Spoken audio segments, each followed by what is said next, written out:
ఇంతకు ముందు వీడియోలో మనం ఒక గిన్నెలో ఉన్న నీటిలో రబ్బర్ ముక్క నుంచి దానిపైన వెలుగుతున్న కర్పూరాన్ని పెట్టి దానిపైన బీకర్ను బోర్లించినప్పుడు బీకర్లో నీటి మట్టం కొద్దిగా పైకి చేరడాన్ని గమనించాం. దీన్ని స్పష్టంగా అర్థం చేసుకోవడానికి మనం గాలి అనేది వివిధ వాయువుల మిశ్రమం అనే విషయాన్ని గుర్తు చేసుకోవాలి. గాలిలో ప్రధానంగా 78% నైట్రోజన్, 21% ఆక్సిజన్ ఉంటాయి. అదేవిధంగా ఏదైనా ఒక వస్తువు మండాలి అంటే దానికి ఆక్సిజన్ తప్పనిసరిగా అవసరమవుతుంది.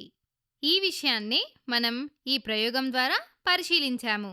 ఈ ప్రయోగంలో మనం వెలుగుతున్న కర్పూరం పైన బీకర్ను బోర్లించుంచినప్పుడు బీకర్ లోపల ఉన్న నీటి మట్టానికి బీకర్ పైభాగానికి మధ్య ఉన్న ఆక్సిజన్ను ఆ మండుతున్న కర్పూరం పూర్తిగా వినియోగించుకుంది. ఎప్పుడైతే అందుబాటులో ఉన్న ఆక్సిజన్ మొత్తం అయిపోయిందో వెంటనే కర్పూరం మండటం ఆగిపోయింది. దీనితో బీకర్ లోపల గాలి పరిమాణం తగ్గింది. ఎందుకంటే బీకర్ లోపల ఉన్న ఆక్సిజన్ ఖర్చయిపోయింది. దీనివల్ల బీకర్ లోపల కొంత ఖాళీ ప్రదేశం ఏర్పడింది. ఆ ఖాళీని భర్తీ చేయడానికి నీటి మట్టం కొద్దిగా పైకి లేచింది. అయితే నీటి మట్టంలో పెరుగుదల అనేది కేవలం 30-40 కొలతల మధ్య నుండి కొంత మేర మాత్రమే పైకి వచ్చింది. దీనికి కారణం గాలిలో ఆక్సిజన్ కేవలం 21% మాత్రమే ఉంటుంది. కాబట్టి నీరు ఆ ఖాళీని మాత్రమే పూరించడానికి పైకి వచ్చింది.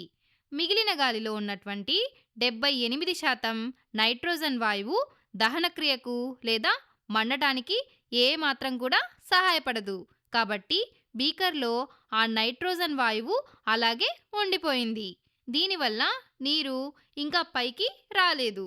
సో ఈ ప్రయోగం ద్వారా మనం ఏదైనా ఒక వస్తువు మండాలి అంటే దానికి ఆక్సిజన్ కావాలి అని, అలాగే గాలి అనేది ఆక్సిజన్, నైట్రోజన్ వంటి వాయువుల మిశ్రమం అని చాలా స్పష్టంగా నిర్ధారించవచ్చు.